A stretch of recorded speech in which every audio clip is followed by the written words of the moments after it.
Six Senses Unit 7G. 2-bedroom unit, 54 square meter.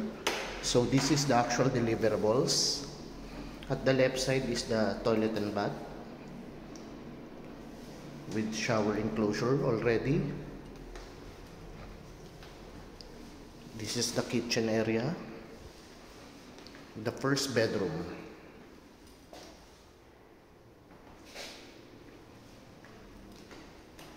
And the second bedroom. For this particular unit, you are facing the Macapagal and the Palm Beach area. So yeah, if you have more questions for Six Senses Residences, just let me know. This is already ready for occupancy by Federal Land. We have early move-in promo terms as well. So yeah, just message me for more details.